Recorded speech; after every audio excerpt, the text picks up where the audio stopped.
Animals, will they be in heaven? They're such a big part of our lives, but how should we view them as a part of God's purpose for our lives? Should we be diligent in taking care of animals? All questions that we're going to explore. Plus, Joey Chestnut is not eating hot dogs this year. A lady gave birth at a Golden Corral, truck stops, and how about them Celtics? The DudeFax podcast starts now. Welcome to the DudeFax podcast. We're four guys who in the past all served in the same youth ministry together. Now, more than 10 years later, 10 years older, but not really 10 years more mature, we felt it was time to join forces once again. So now we create weekly podcasts dealing with pop culture, ministry, and church life, and mixed all throughout is a healthy dose of the humor you would only expect from old youth pastors. So if you love Jesus, the local church, and laughter, you're going to fit right in. We encourage you to sit back, relax, grab an ice cold Dr. Pepper, and enjoy this week's episode of the DudeFax podcast.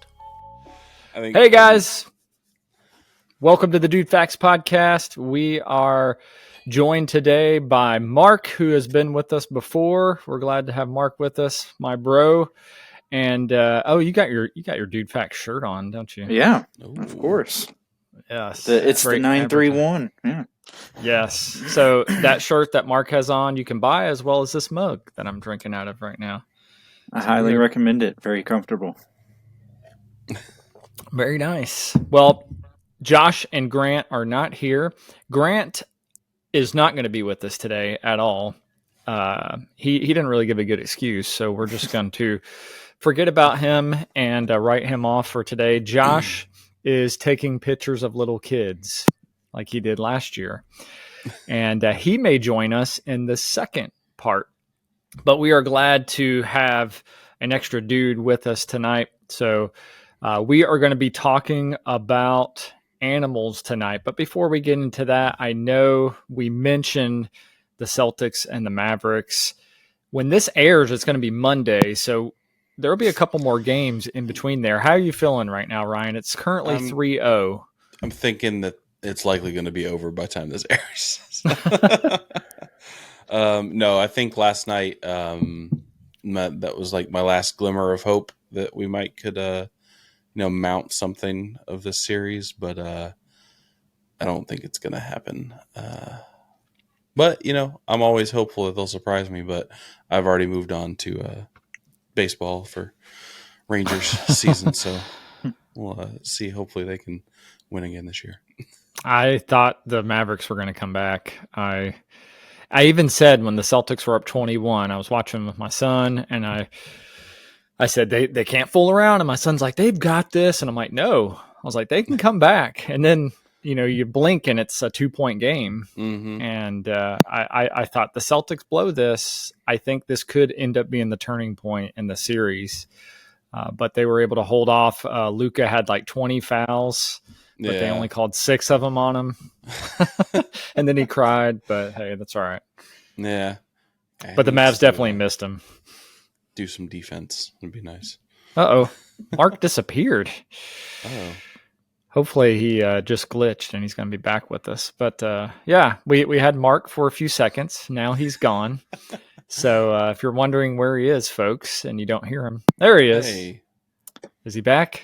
He's back. Sorry. I'm not sure what happened. My internet just some blinking dots out for a second, and then like all my devices were disconnected, and then all of a sudden I was back. So. Oh, okay. Well, we're glad you're back. So, have you been watching the series, Mark? What was that? Have you been watching the Celtics and the Mavs? Oh, yes. I've been peeking in when I can. The games start at 7, which is as we're trying to wind down, do bath for Luna and everything. So I've been peeking at them as we've been getting her ready for bath and stuff. And it's been I thought the game last night was close. It just the Celtics just had a little too much. So I don't know.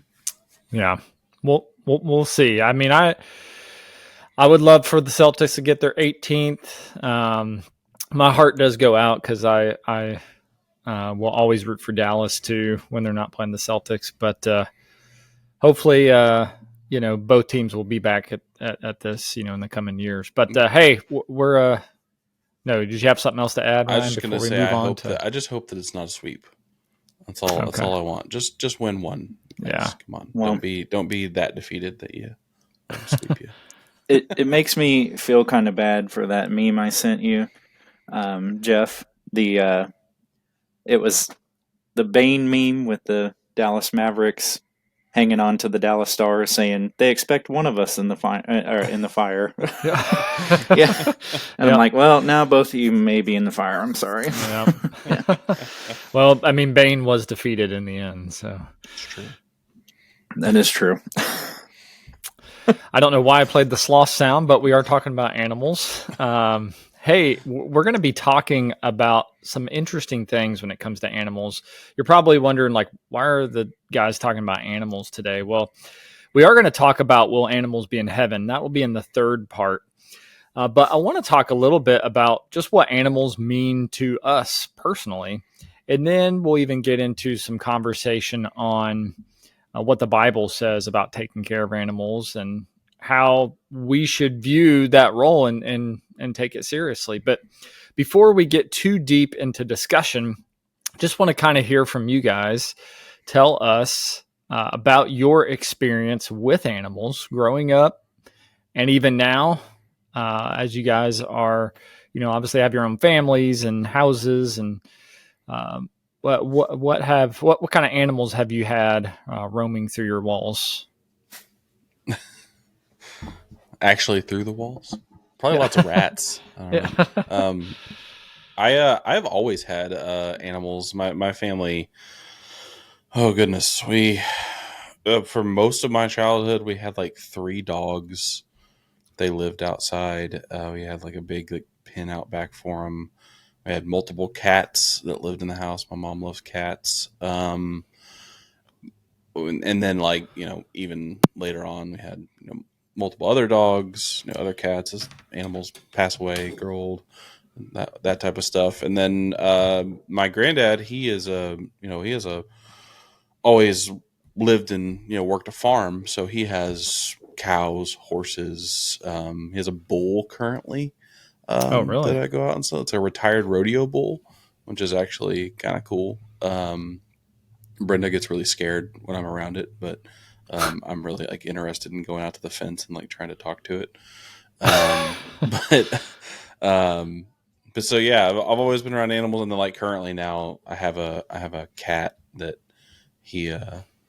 it sometimes seems like I own more than one animal just because he's so much to handle. But he's actually been sick the past few days. I'm kind of worried about him, but I think he's feeling better today.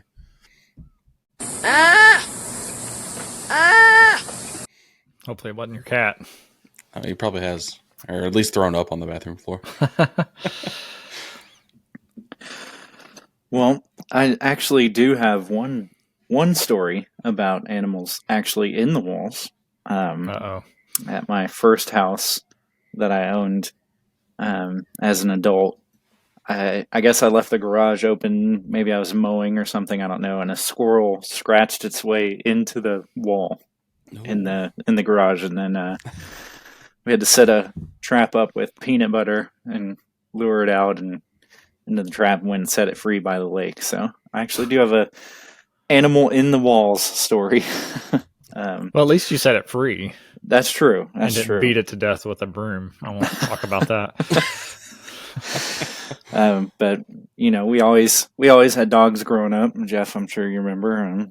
We had several dogs over the years. I've always had a love for dogs, and my wife and I currently have 2.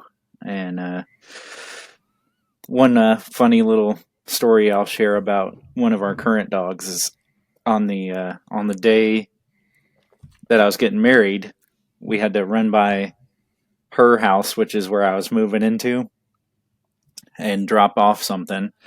And Jeff, you were trying to play with Miko, and he peed right on the new comforter we got for our wedding. So I was like, well, now I gotta try and throw this in the wash machine before we go and get to the wedding. It was fun. So. I tend to have that effect on animals. Miko Suave. Yep. Mm-hmm. He is. I've never seen a dog chase a ball as consistently and passionately as Miko. He loves it. He does. He can go for hours. Even So yeah, of course. I think he's 9 this year, and he still just goes hardcore after it. So, wow. Yeah, you'd never know it. Well, it's so obviously Mark and I are brothers, and we grew up in the same house. I'm a lot older than Mark, so we kind of have different era of dogs. You know, the dogs that I have. Somebody left a turd on the bathroom floor. You know, some of them died, but then some of them were old by the time Mark was around, and then the dogs that we had just before I left the house were the dogs Mark grew up with. But we always had dogs, and I think my favorite is Zeke, the Pekingese, Zeke the Freak. We called him Zeke the Freak because he looked like a freak because he did weird things. He ate dung. He ate Mark's umbilical cord. He did a lot of things that were really weird. But we loved him. He was such a beloved pet, and you know, I just remember being with him everywhere, being a military kid to move around a lot, and Zeke was just always there. And I remember when it was time for him to pass away, I took that hard. It actually felt, honestly, and no joke here, like I was losing a sibling, like a brother, because he had just been with me since I was a kid. And then he passed away when I was in, I believe, my early 20s, when I was an adult. So that's tough. You get attached to him, and I think anybody that has pets growing up knows just the value that they are in our lives. And so I want to talk a little bit about that, specifically relating to the spiritual, since we like to do that. How has God used animals or pets in your life? Is there a specific thing, story, maybe consistent characteristic that you see over the years of having pets, and how God has used that, just in you, maybe spiritually, maybe mentally?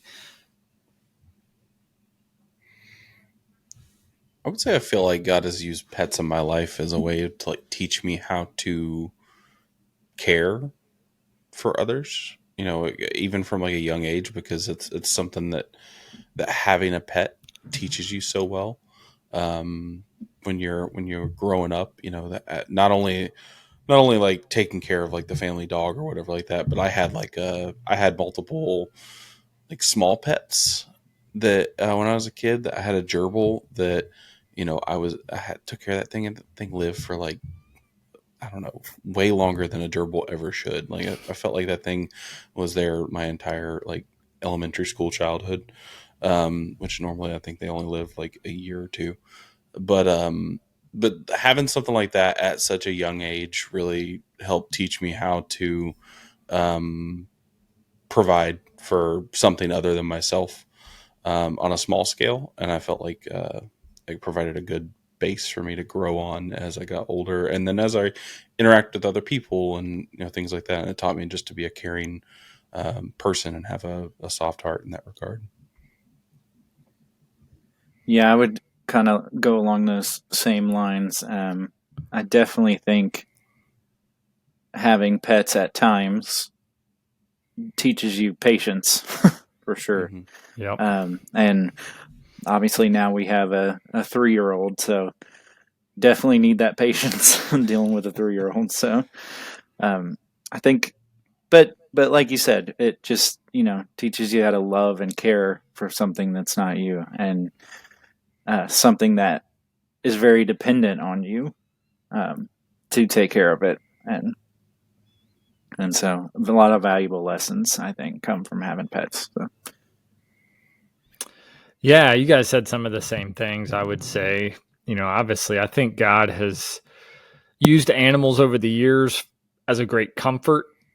You know, I can remember being a kid in school and having the stressors that you have while you're in school and coming home and seeing your dog. And it was just, the dog's always the same, just consistent. They like routine, and they're usually very friendly and want to greet you. And, at times I felt myself just being envious. I'm like, the dog just gets to hang out here all day and sleep and doesn't have to deal with all this stress.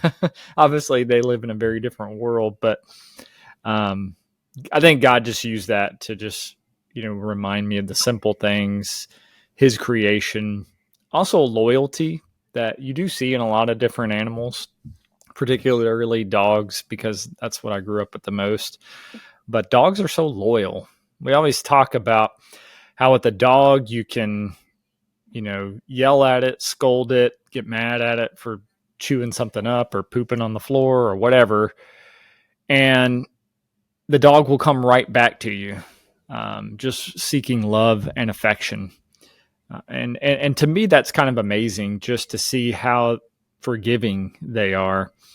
And that, I think, is a gospel-like picture of how we should also treat others. Not that we let people run over us per se, but that we just give people that love and that care no matter what, unconditionally, like God has done with us through Jesus. They're just, pets sometimes can be a picture of forgiveness. And I think a lot of times I've come back to that.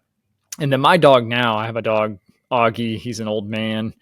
We've had a lot of basset hounds over the years. They're just funny.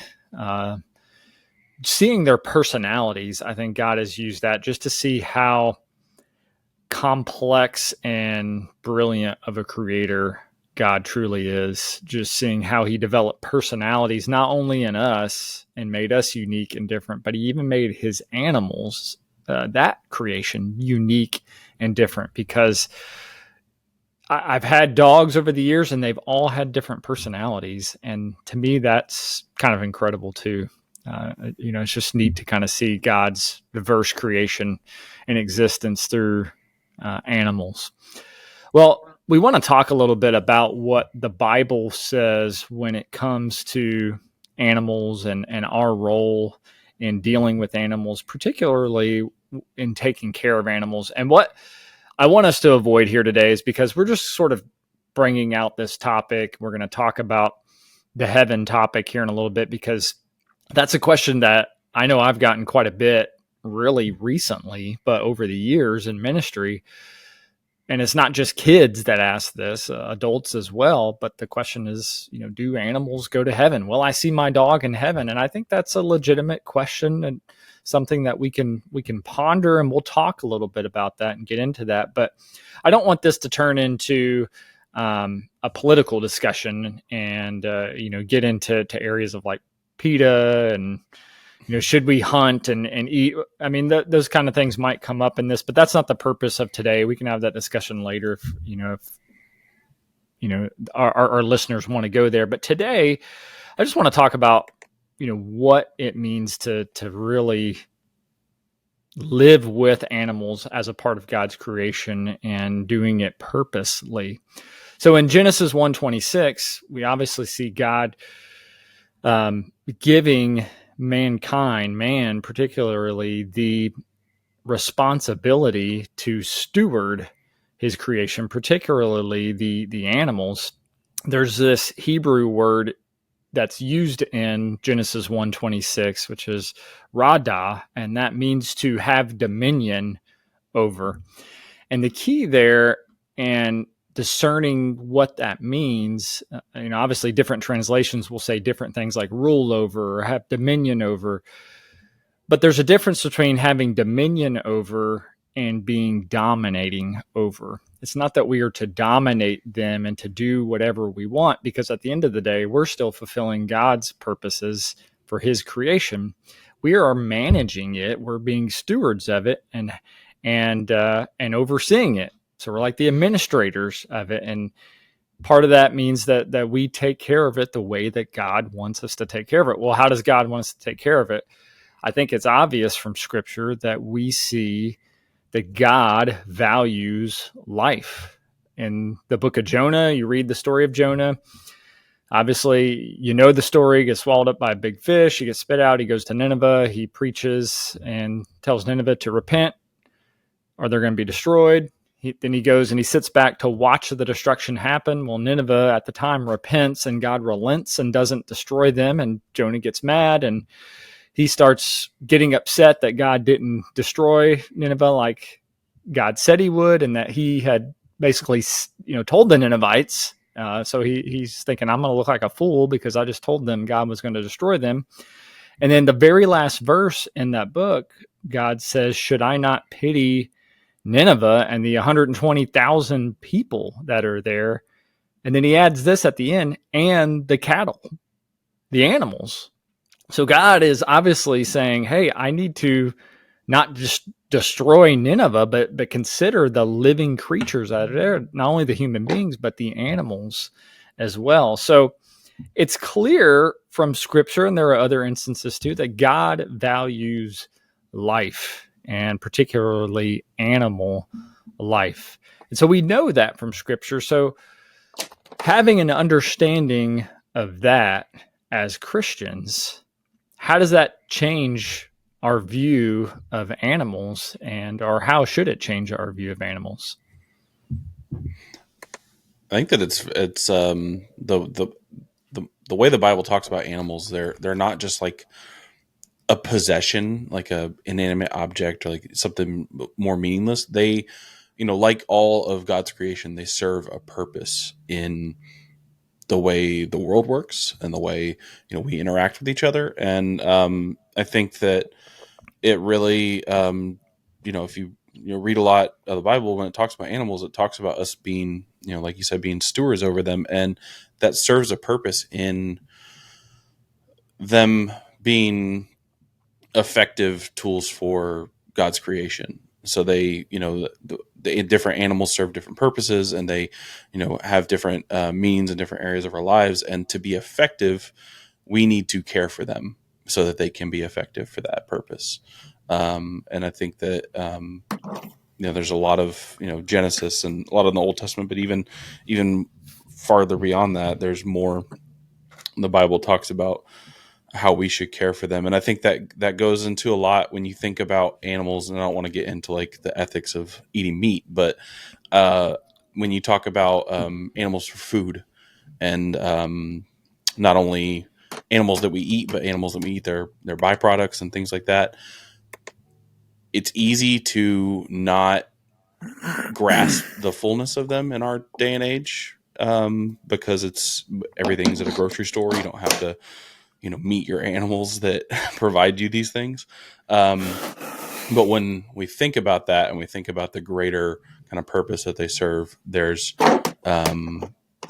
you can have this more understanding of how we as humans we are the caretakers, and then if we treat them well, then it kind of is a circular pattern, and it comes back to us. And I think that's God's design. Yeah, absolutely. And we're going to talk about this a little bit more in part 3, but I'm glad we're getting this out early. Sometimes we wait until part 3 to bring in the Bible, but I like bringing out the Bible earlier and letting that sort of guide our discussion, particularly on this, because when we think about animals, that's not always a subject that we dive into as Christians. Let's do a Bible study on animals, but they're in the Bible. God talks about them. God created them, and thus I think we should know what God expects us to do. Important part of our world, as as it is. It's something that we need to talk about. Another thing we need to talk about is that Mark is gone. He's been gone for about 3 minutes now. So if you're just listening to us, you may not have noticed because we have filled the time with talking. But hopefully we'll get Mark back. I think he may be having connection issues. Maybe I'll just send him a note as we conclude this. But hey, we have already had some great discussion as we are winding down on part 3. We're going to have a fun discussion coming up in part 2. We're going to talk about Joey Chestnut, hot dogs, truck stops, Golden Corral, all kinds of absolute craziness. We're not going to do this Nope. Yeah, because we're talking about how we take care of animals, not punch Yeah, we them in the don't punch face. cougars around here. Unless they are attacking you, then Unless self. they're attacking your buffalo. Yeah, that's right. Yep, you can't have them attacking your buffalo or your raccoon or the baby you find in the field or whatever. All right, hey, we are so thankful that you've joined us for part 1. Part 2 is coming up next, so stick around. It's going to be a lot of fun. Yay, Mark is back.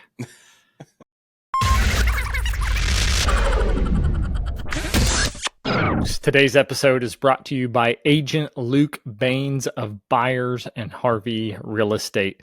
Luke is a great friend of the show. He's a personal friend of a lot of us, and he has been in the real estate game for many years, and I can highly recommend him for all of your Middle Tennessee real estate needs. You can reach him at 404-617-4113 or email him at lbaine, that's LBAINE, at gmail.com. So make sure that you get all your real estate needs taken care of. DudeFax is going to hook you up. Let's go. What's up, everybody? Thank you for coming back for part 2 of the DudeFax podcast. Hope you're enjoying some of the discussion we got. But now we want to get into a couple things. I'm going to start us off this week with a couple comments left by our viewers. It's time for comments. So Jeff and I were not able to be on last week's episode, but Grant and Josh held down the fort, and they talked about a couple things. One of those things, which we already talked about in this podcast, but they talked about the Mavs playing the Celtics, and talked about what should happen if kind of a friendly wager, depending on who wins. Have you ever landed anywhere on that, by the way? We had a couple good suggestions, I thought. We did. Well, we had through you, we had a suggestion from Silas on Instagram, where he said Silas said that losers should wax their armpits live on the podcast. I like that one. Yeah, it sounds interesting. We may have to that one may have to be like a age gated podcast. I don't know if I could show that that much skin on the show. Wear a tank top that day. Yeah, whoever. But Josh and Grant also talked about hobbies and some different hobbies and how that plays a role in the church. And on our TikTok video about that, Jordan Music commented, said, "My church has a lot of men who play Pokemon and Magic the Gathering, and they get together to game, go to game shops, and it's a great way for them to meet people." Which me, as a fellow nerd who also plays Magic the Gathering every once in a while, I actually really like that idea. It's kind of a cool thing, using it as not only a fellowship opportunity, but also an outreach opportunity. It's kind of cool. Yeah, I'm with you. Yeah. Dude, Pokemon, got to catch them all. You can use that as a Fishers of Men analogy. Yep. And don't listen to that guy who talked about how Pokemon is demonic and was that at your house, Mark? No, I heard that. It was at my house, I think. Oh, it was at your house. Well, yeah, that was your cat? Yeah, scratched Brenda. Oh. It sounded like a anguished yell. That's awesome. Speaking of animals. Yeah, speaking of animals. We love animals. And then I also wanted to this is Josh, but he commented on so Jeff, you made a mock ad for our merch that is like a perfume ad. Yes. And Josh's comment on that was, "This makes me uncomfortable and warm and tingly all at the same time." Yes. America! So I wish he was here. I would like him to elaborate on that, but maybe we can get Yeah. Well, I'm glad it gave them both those feelings because that's what we were going for. It kind of runs the gambit of like emotions and things you want to bring up in people. We got the idea because we had seen like a Johnny Depp cologne ad that was just real cheesy. Or he's like playing guitar and it's like yeah. And then there's like a Timothy Chalamet one now, and I was like, why are all these ads stupid and the same? And I thought we need a DudeFax merch ad just like that. Yep. So I forget which. It wasn't even anybody famous. It was just a bunch of like male models that were like pretending to be on like a old like steamship. They're like shoveling coal into a thing. As a commercial came up yesterday, Brandon and I were watching something, and I was like, "What is this?" And she was like, "Oh, it's a cologne ad." And I was like, "Oh, that makes sense." Oh, I thought that was done. Didn't that happen in Zoolander?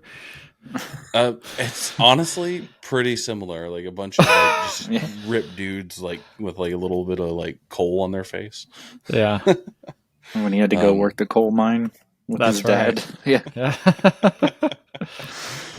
Well, yeah. So that's our comments for the week. If you guys listening or watching have any comments or want to, drop us a line, we have plenty of ways you can do that on all our socials.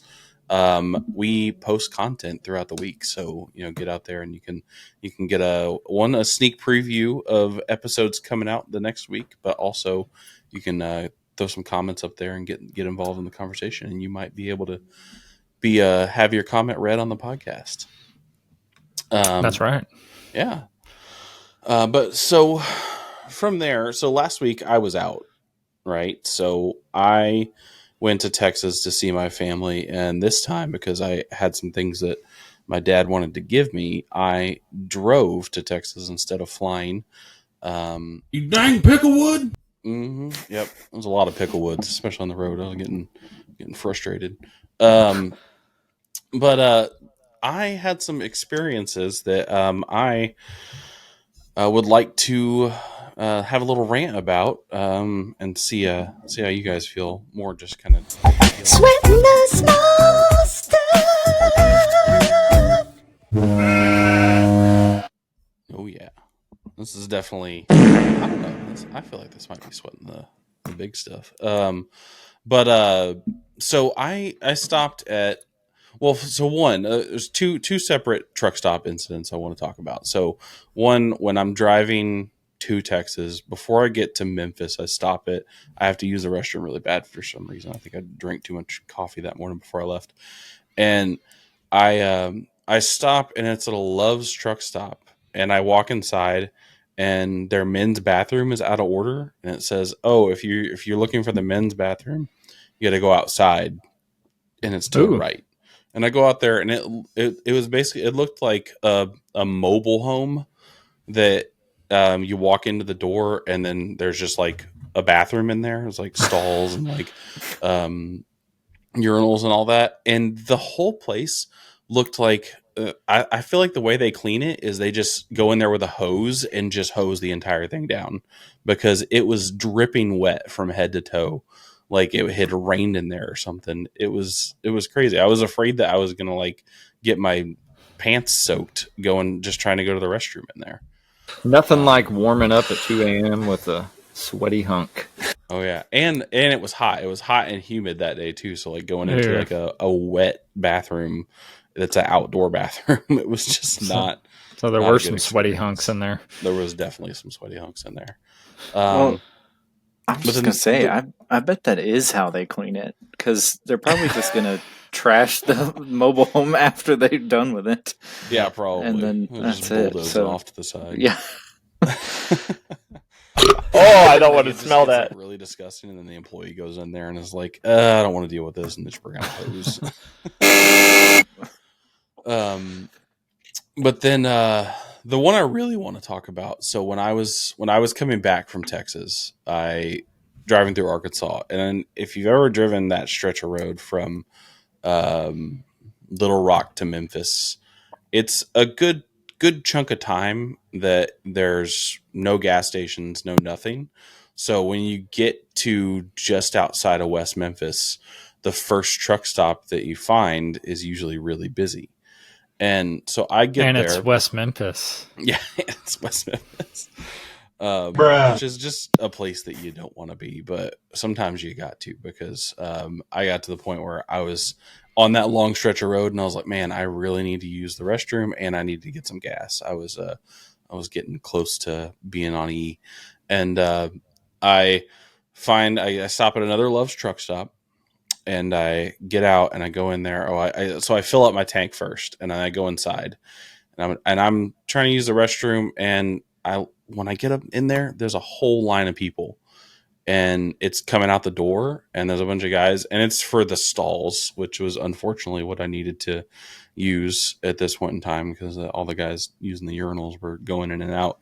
But it was this big line, and there was so many trucks stopped at this place, and everybody was trying to use the restroom. And I don't mind there being a line, because I get it. You know, everybody's driving. You got to use the restroom. You got to do what you got to do. But people were taking forever to use the restroom, and I was standing there. It added a good 45 minutes to my arrival time to get back home, and I was just standing there for a good minute, and the people that were going in ahead of me were getting out faster than some of the people that had been in there since before I even walked in. And I was really in my head, I'm like, if you know that there's a line of people waiting outside the stalls, you know, I know that we as guys like to sometimes relax a minute when we're sitting on the throne.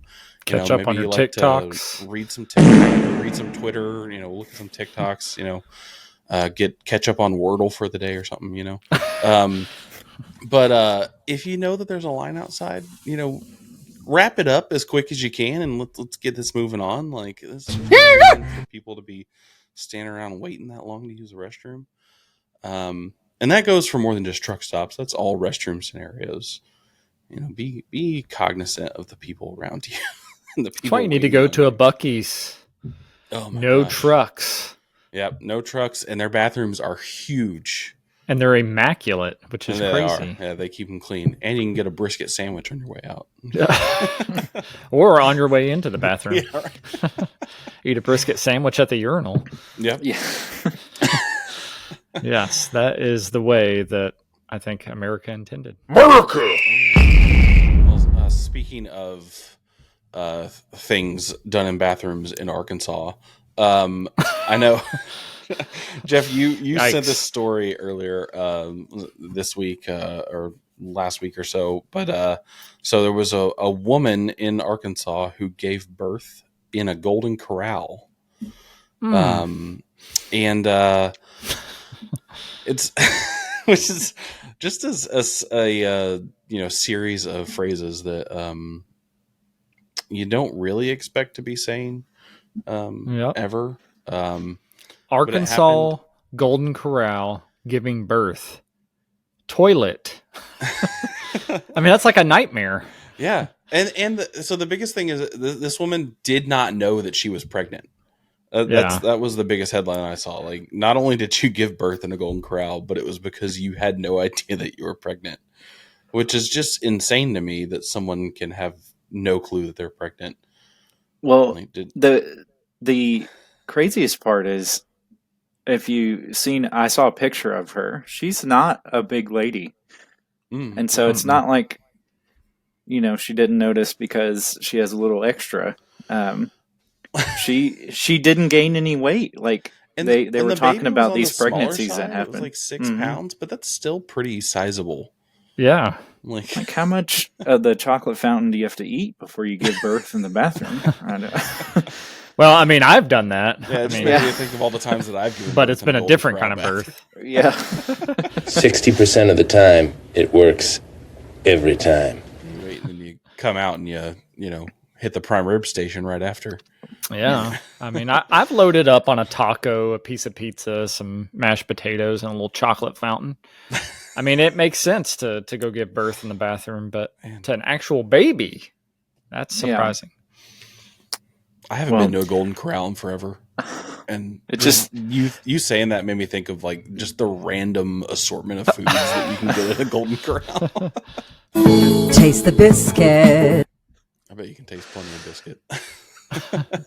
It just like takes me back to my days of managing restaurants and just what you find in the bathroom sometimes. Just we never Somebody found a had baby, to clean that at up. least. Yeah. Oh yeah. Well, there's one specific night I'm thinking about. We had another female manager at the time, so all of managers wore headsets, and it's like a busy Friday or Saturday. I don't remember. This is when I worked at Demas's, and one of the female managers came out of the women's restroom and just said, "We need somebody to get to the women's restroom quick because somebody bloated up over the headset." And I'm just like trying not Bloated to up? laugh. That's the word she Oh, used. bloated up. Bloated up, yeah. And I was just like, oh boy. Well, she gave birth and the baby fell in the toilet. And all I could think was that gives all new meaning to dropping some kids off at the pool. Because she literally did. Mm-hmm. Hopefully she gave him a floaty device. That's what the umbilical cord's for. Yeah. Hold on to it. Unfortunately, they didn't have their pet there to eat it. So. That's true. Yeah, the pet was on the bar. You could eat it. Yeah. Right. And then after, get some soft serve. Yeah. Oh, Golden Corral, we love you. Well, in the spirit of shoving way too much food in your face, I don't know. I'm sure you guys saw because we talked about it before, but Joey Jaws Chestnut has been banned from Nathan's 4th of July hot dog eating contest. Tragedy. Just tragic. It's so sad. I know that Amber and I were having a rough day at work yesterday, and she was sitting outside just taking a minute breather, and I saw that news and I went outside and I was like, I don't mean to make your day worse, but Joey Chestnut's been banned from the hot dog eating contest. She just looked at me like I was crazy. It's like the NFL telling Taylor Swift she can't show up to the game. I mean, that's the moneymaker. Come on. Joey Chestnut. I also just want to point out that I did not know that there is a organization for professional eaters called Major League Eating, the MLE. USA! Which is the organization that announced that Joey Chestnut was, what do they say? He was banned because he had chosen to represent a rival brand rather than compete in its storied Coney Island contest. So I guess because he's doing an ad campaign for Impossible hot dogs, which is odd because it's meatless meat, but I guess it's an ad it campaign. Fits. We're talking about loving animals. Eaters.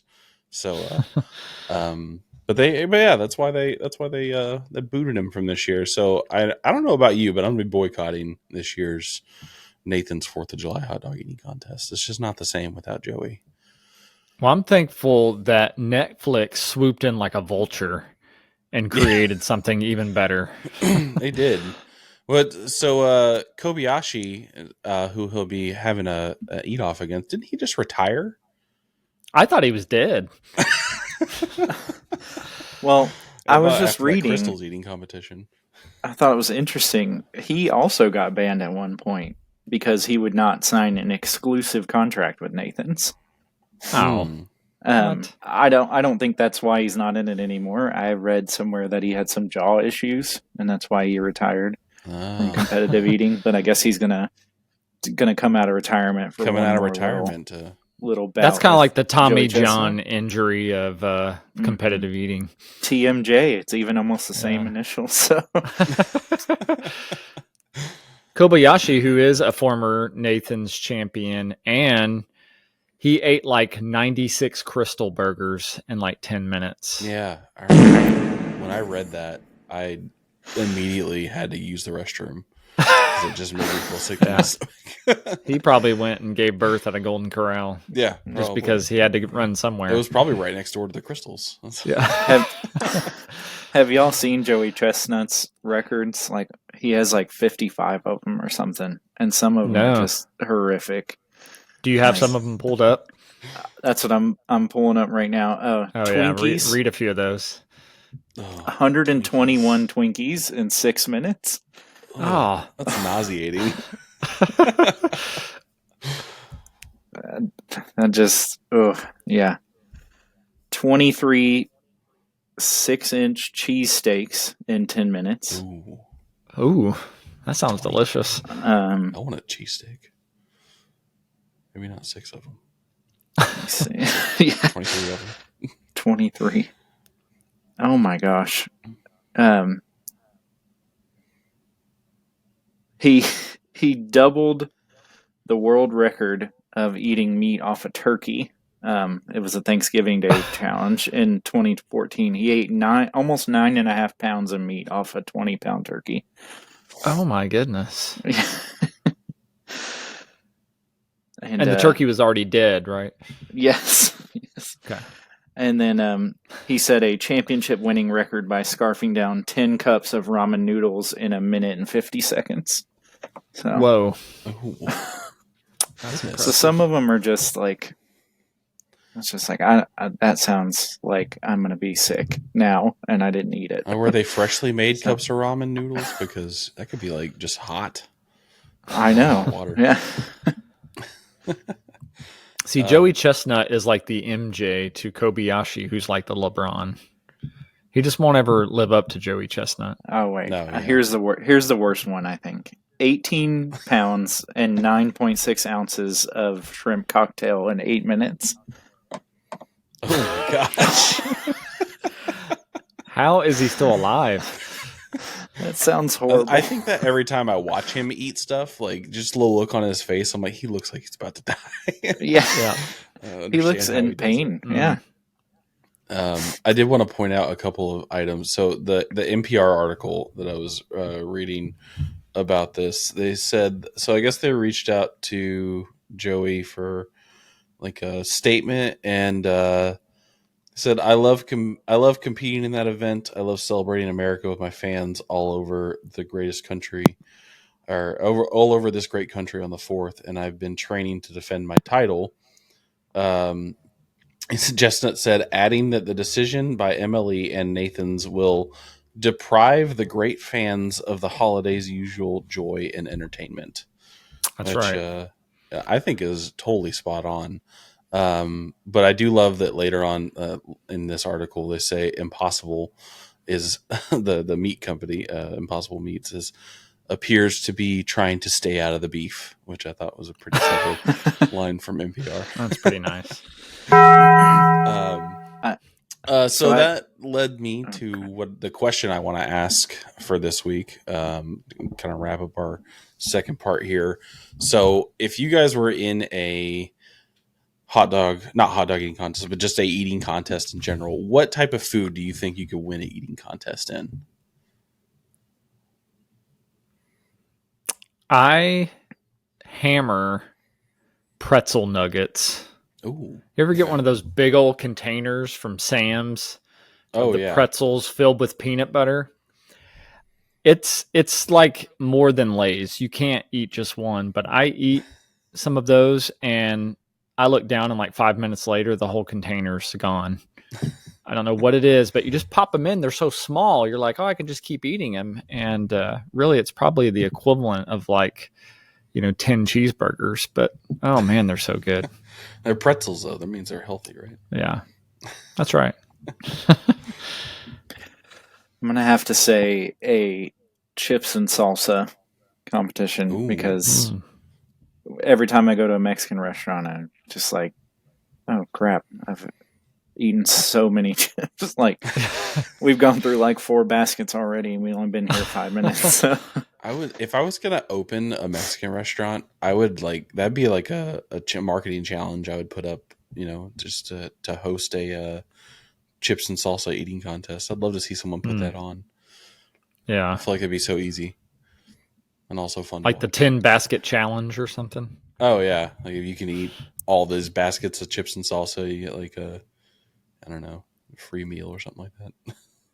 But the chips and salsa are like the chips are covering like a giant burrito underneath, and you have to eat that too. Yep.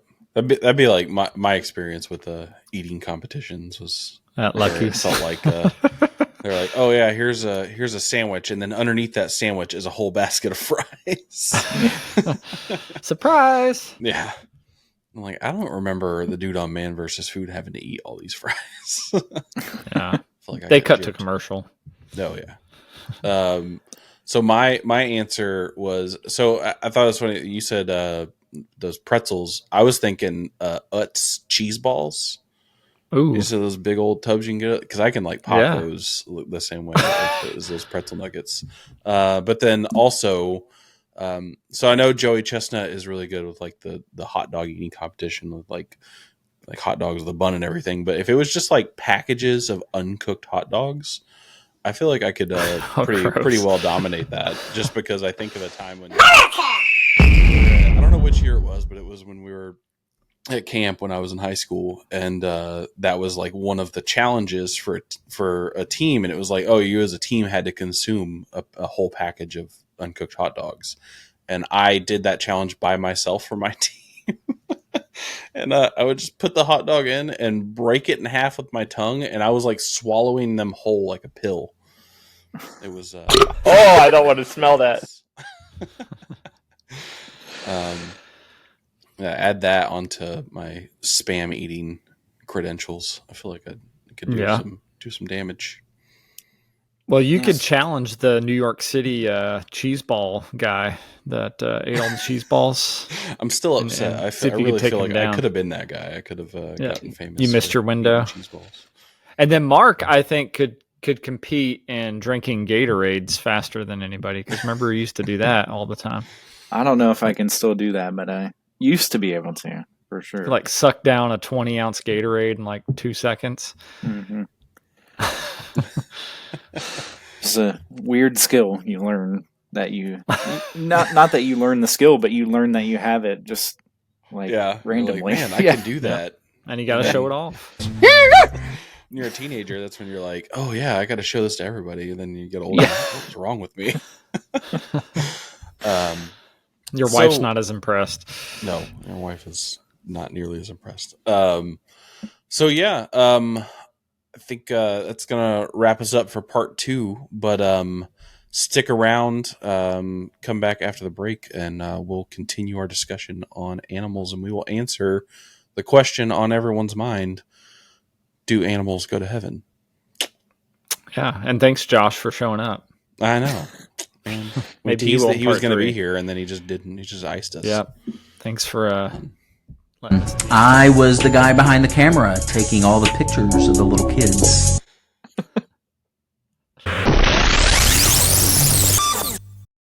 What's it like to get a package from DudeFaxPodcast.com? Well, let's just say it's magical. You can get the latest in fashion design featuring the dudes from DudeFax, their faces on your shirt, the logo. You can also get the very cool and super popular Jesus Jokes No Jerks shirt. Everybody loves that one, and everybody's wearing it. So go to DudeFaxPodcast.com now. All right, guys, we are back. Part 3 of the DudeFax podcast. We hope that you hearing Joey Chestnut's resume of food eating didn't deter you from coming back, or you're now scared to go to. You should have already been scared to go to a Golden Corral, but maybe more so now that people are giving birth in the bathrooms. Good thing though, let's just get this out there. From what I understand, mother and baby are doing fine, right? Yeah. No. Yeah. So she even named him one of his middle names. He has like 8 middle names, but one of his middle names is Corral. So there you go. Which is true. That's actually, I'm not making that up. I think she should have gone with Goldie, but Corral. Oh, so yeah, happy belated birthday to Corral. Mhm. Sorry that you had to be born in a toilet. Gone full blast and named him Chocolate Fountain. Yep. There's all kinds of names that we could have really gone there. But hey, the topic of today is, will animals go to heaven? You know, you get that question a lot. There's a movie about it. All dogs go to heaven. But will my dog go to heaven? Will my cat go to heaven?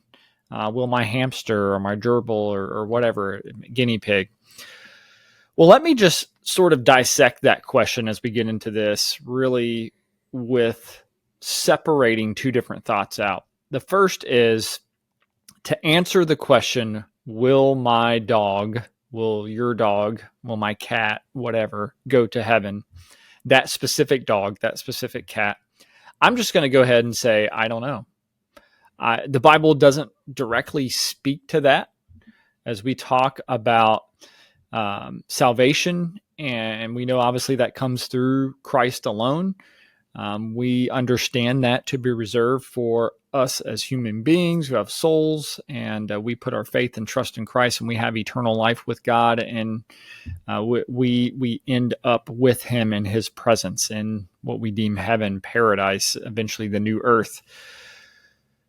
There's not much discussion about the animals that we walk alongside now, that are even our pets, that we name, that we love, that are part of our family, if they specifically, because obviously that they don't give their life to Jesus or anything like that. And so will they be present with us in heaven? I don't know. And that's honestly the best answer I can give. But to continue this question a little bit further, will animals be in heaven? I absolutely believe that to be the case.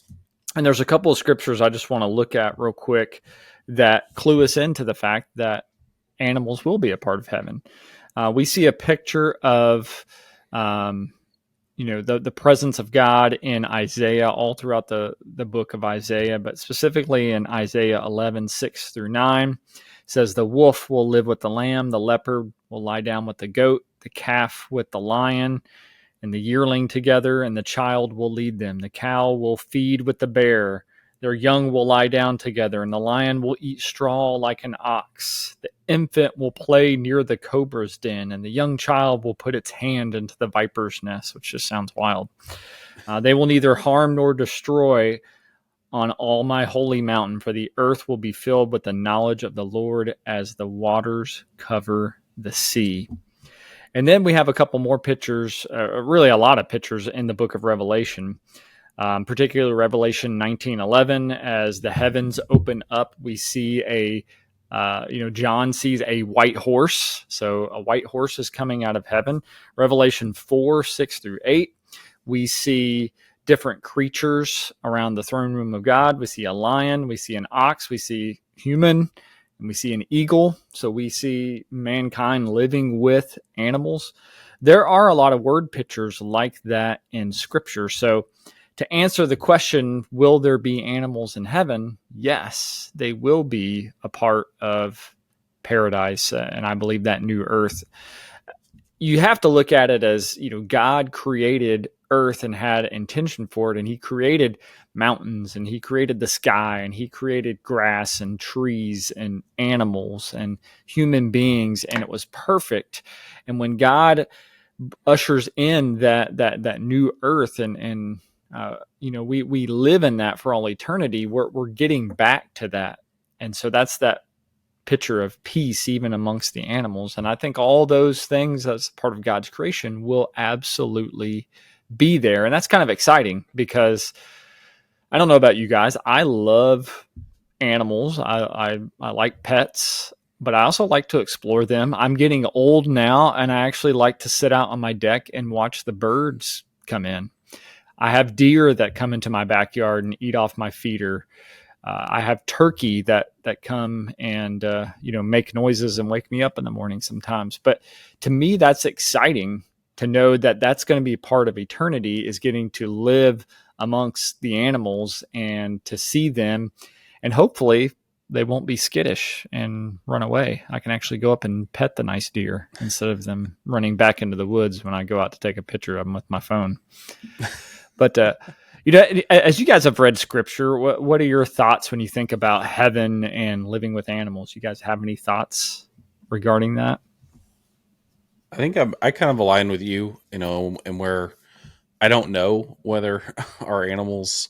A lot of people would like to ask, like, oh, do our animals go to heaven? Do our pets have souls? People talk about that a lot. I think that those are things that the Bible doesn't really touch on, and we can speculate about them. But to get too lost on them I feel like is the wrong way to look at it. But like you said, like the animals are part of God's creation. And we look in Genesis before the fall, God looked at His creation and said it was good. So that I have no reason to think that animals and all forms of life would not have a place in God's paradise. For His people. I think that animals are not only important in God's creation as a whole, but I think that God made animals as in a special place as part of His creation for us as their caretakers. So I couldn't imagine them not being a part of that kind of perfect paradise for us in the end. So I'm kind of in the same line of thinking as you, Jeff. Yeah, I think that I kind of align that way as well.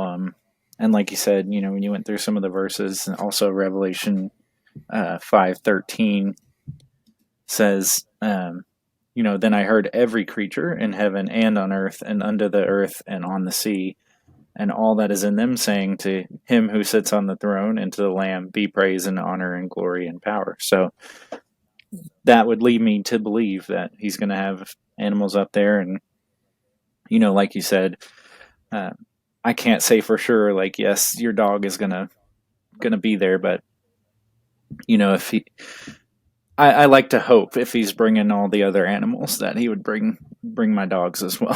So we need to see Zeke again. Yes, for sure. So funny. Yeah, and like you said, you had him for so long, but for me, he passed away when I was like 10 years old or so. I'd had him my whole life at that point, so yeah, it'd be great to see him again. It's wild to think too, when you think about kids being able to stick their hands into a den of vipers and being able to interact with animals that we typically shy away from, like a bull or a snake or a bear or whatever it is, even though a lot of women supposedly now would rather choose the bear than the man, but we won't go there. But interacting with animals that we would consider to be hostile now, to me, is a really cool picture. And I think it's just another beautiful way that God is going to sort of usher everything back into that perfect creation that He intended. It's a picture of how, when you look at animals like that, that we typically view as hostile, they're like that usually for a purpose. So usually it's a survival instinct, or it's they're protecting themselves or something like that. But the picture of heaven is that there's no more need for that. This place is perfect and everybody lives in perfect harmony. And so there's no need for these things that kind of are instincts, naturally, and the kind of the animalistic nature kind of falls away, and everything is just God's perfect creation living in perfect harmony. And I think that's a beautiful picture. Yeah, I'm ready to run by the Canada geese and them not hiss at and try to chase me. Oh yeah, I'm getting sick. They scare me the most out of anything. I'd rather be in a forest with a bear than a Canadian geese. I had one like kind of bow up at me the other day when I was running, and this is no joke. It opened its mouth and it was like, and it put its wings out and started chasing me. And I'm like, what do I do with this? I mean, because I could punt. I could punt it. Oh yeah, it reminds me of that thing from was it Jurassic Park that chases Newman? That's what it reminded me of. Newman. Newman when he's dressed like one of the Goonies characters. Yeah. So we talk about animals and how we should care for them. And obviously we know that God has given mankind the role of stewarding and having dominion over. So how do we actually do that? So obviously I think we know when it comes to pets, and we can talk a little bit about that, but when it comes to all the animals, again, I have birds in my backyard. I got deer, turkey, squirrels. How do we go about taking care of the animals and not just saying, you know what, they're fine, they can, make it on their own, but actually glorifying God with that task? Well, I don't know. For me, I think there's a lot we can learn from animals, I think. And, specifically one instance I remember recently was teaching Luna about wolf spiders. Because, she's 3, she saw a spider and she goes, ew, Daddy, come kill it. And I'm like, well, it's a wolf spider, he doesn't even want to be in our house. He's not going to attack you or anything. He was probably just trying to eat a bug. I'm like, honestly, they're good to have around the outside of your house because they eat the bugs you don't want inside your house. And so, just trying to teach her that, like, just because it doesn't look the prettiest, it still serves, its very useful purpose. And so scooping them up on a magazine and putting them back outside instead of squishing them, like, just moments like that where you can learn from them, you can learn about them, so just the all the delicate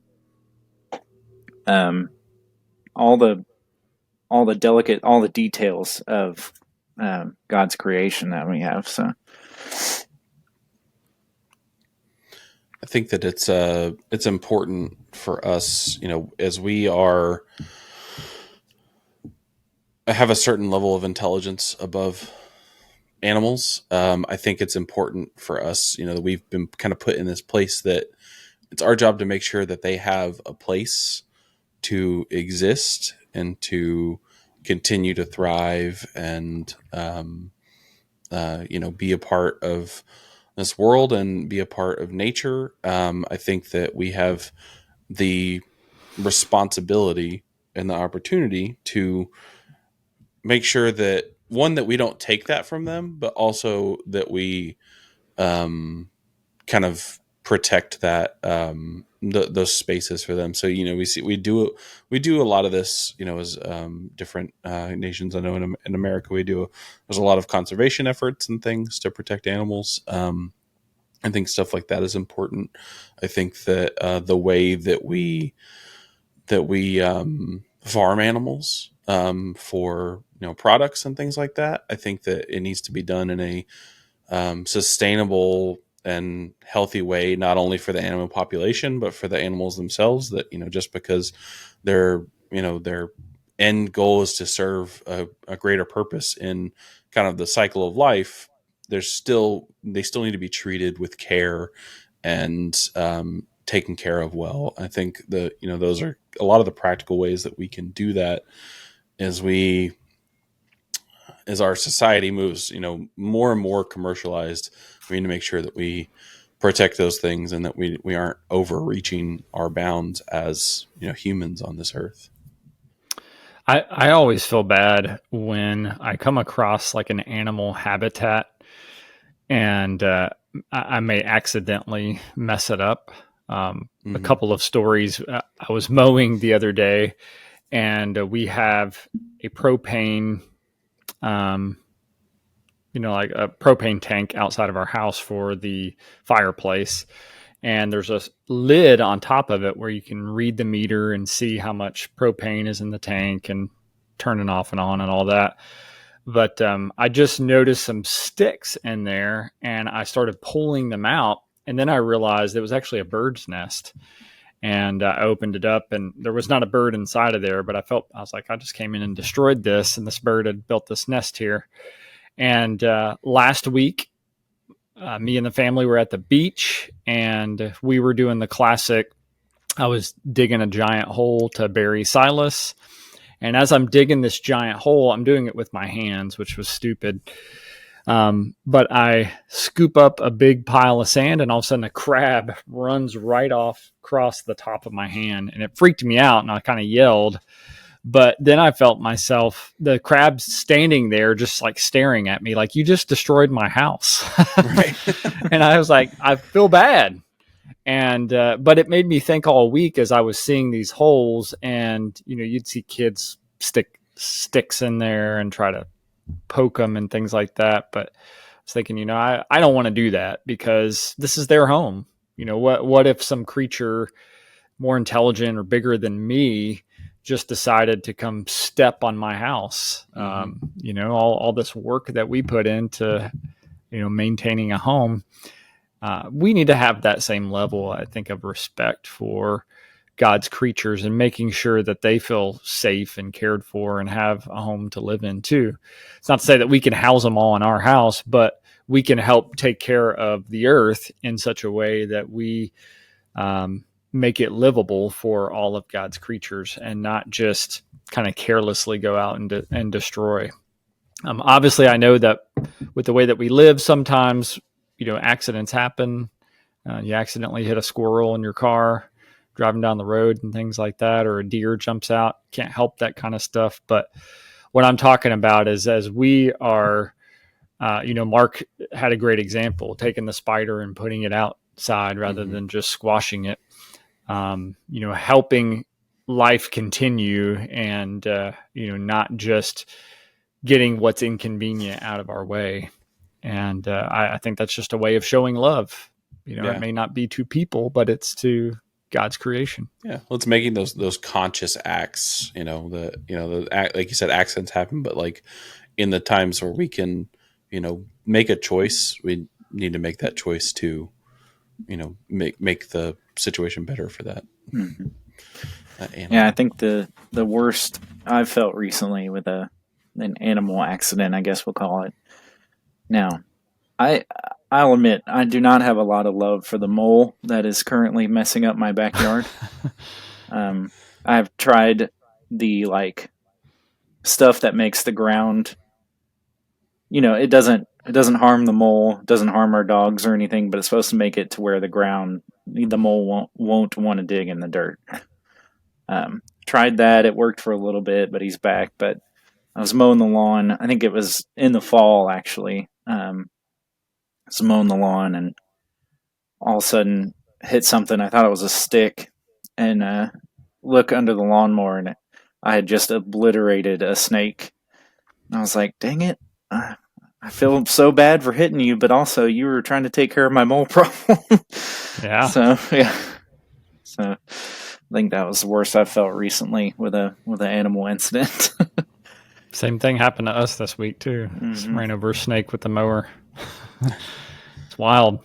I drove by a groundhog that was right next to the road on my way home a week or so ago from work, and then I drove by later through that same area, and someone had run over it, and I felt really bad because when I saw it, George I was gone. Oh man, he looks so cute, but I also know that groundhogs are kind of stupid. But then when I saw it run over, I was like, oh, I feel really bad now. Well, this is I was just going to say, this is a good transition now to talk specifically about our thoughts on Harambe. I'm just kidding. We'll talk about that in another Harambe. Episode. Yeah. You said George, and it reminded me of Amber, our sister, had that chipmunk that would eat out of her hand. In the yard, eat grapes and stuff out of her hand, and then his unfortunate demise, where one day we went outside and the dogs were playing tug of war with George. So that was rough. Yep. So. No pun intended. Rough. Yeah. Well, how does our treatment of animals have implications on communicating the gospel. Do you guys believe that it does? And if so, how does that have implications?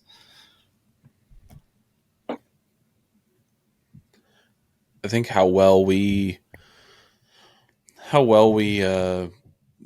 take, or how seriously we take our duty and our kind of God-given role as stewards over his creation, I think speaks volumes as to how seriously we take the gospel and its meaning in our lives.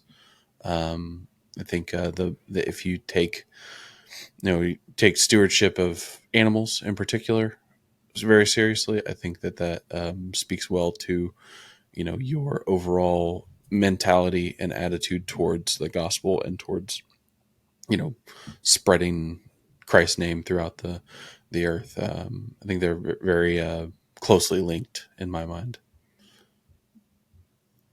Yeah, I think animals are part of God's creation, obviously, and if you abuse them, I'm not saying it,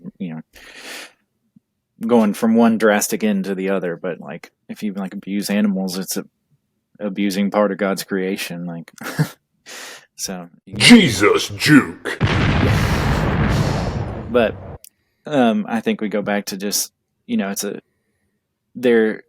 think they're really here for us to learn like certain things from them, like learn how to love something, take care of it. When you have pets, or if you're on a farm or whatever, like we can learn so much, and just it's an amazing part of God's creation, and I really think it does reflect, reflect on how you follow. Yeah, and this whole podcast, and hopefully, if you're somebody who enjoys hunting and fishing, I love fishing, and you do things like that, and you're listening to this and you're thinking, oh, these guys are just trying to do a show that is anti that. That is not what this is at all. And that conversation, I think, is something that is really separate from what we're trying to talk about, because really we're addressing the issue of our animals in heaven, but also just talking about living with them now here on earth. And I think regardless of how you view things like hunting, or even what types of meat to eat, or Ryan, you talked about the care of certain like farm animals and those who are raised for food, production of food and things like that. Regardless of your views on that, and I think some of that is political, some of that I think does fall into this as well, rightly so.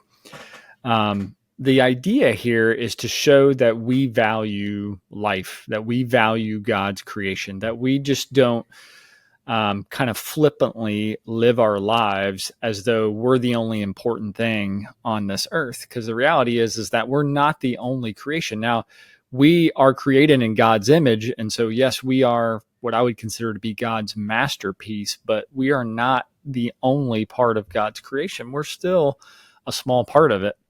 And so I think it has huge implications for the gospel, how we take care of the earth. And again, this isn't an environmental thing either. We're not getting into that and what you should and should not do, or drive electric car. No, that's not what this is about.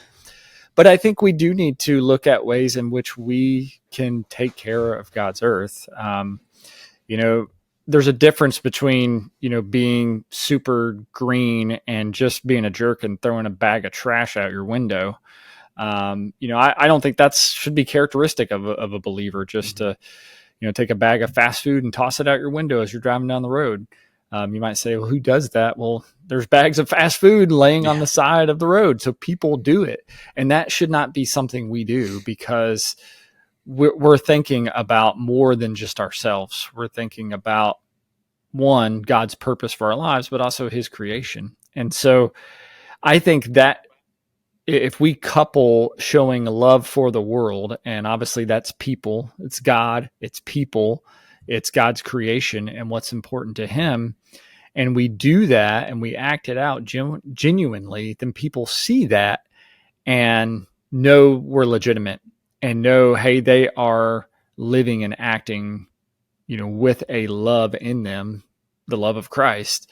That is something I don't have, for those who don't know Jesus, those who don't believe, or something I've never experienced. And so I think it's key as we think about sharing Jesus. We share him obviously with words, but we also share him with how we live our lives. And if we just go our lives just sort of, living like a wild cowboy to the point of, hey, nothing matters except for me and my stuff, then I think we're missing the point. Not to say that some of these other things can't exist. And again, we're not going down those political roads. That's not what this is about. But here that we're talking about just loving what God has created and treating it with care and dignity. And, I think if we value what God values, we can't go wrong when it comes to properly sharing the gospel. Guys, have any other thoughts on this topic? I think it's been some good discussion. Hopefully our listeners have enjoyed it. Anything we didn't mention that we need to mention? Any other wild stories we forgot to include from part 2? They spanked my bears. Did you do that, Ryan? Yeah. I was like, I didn't do that. Bag of wolves. Yep. We had to get Grant in there somehow. But hey, we are so thankful for you guys listening to the podcast, and I hope you enjoyed this. Ryan talked about it in part 2. Leave us a comment. We don't just want funny comments. We do like those.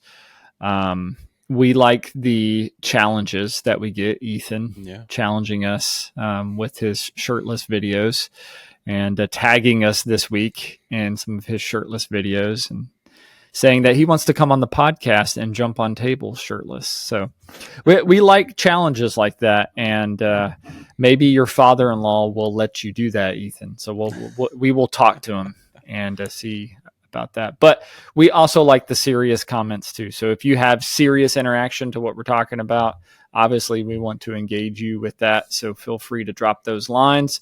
And as we talked about earlier, go and get some DudeFax merch. It is legit.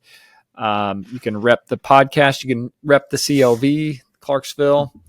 And you get some cool stuff. So make sure that you're getting on that. If you ever have any questions about it, you're always welcome to ask us. Mark, thanks for joining us. It's good to have you back. Of course. We need to have you back more often. I just have one small thing to add, and that's just, can we please stay away from buffalo? Because I keep seeing people get tossed in the air by buffalo. Just stay back. It was like an 80-year-old woman got tossed by one the other day. So why was she so close to respect the buffalo. Yeah. Yep. Just stay back. That guy on the buffalo, he was a anomaly. So yeah, you can stay away. But yes, it was great to be back. Thank you for having me. And you might want to stay away from sharks. That's another thing that's not friendly these days. So if you're swimming down in Florida, be careful. Yep. And I saw at Cedar Point, the camels got loose and were running around scared. So beware of the camels. A lot of camels at Cedar Point. Yeah, ironically, this happened on Wednesday yesterday. So it was definitely hump day at Cedar Point. Sure, some wonder if any of them were. I wonder if any of them were calling for Mike. Mike. Yeah. We'll love that commercial.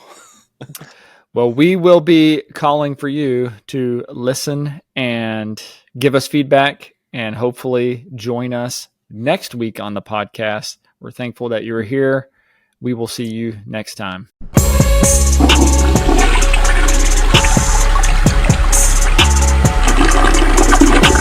Affirmative.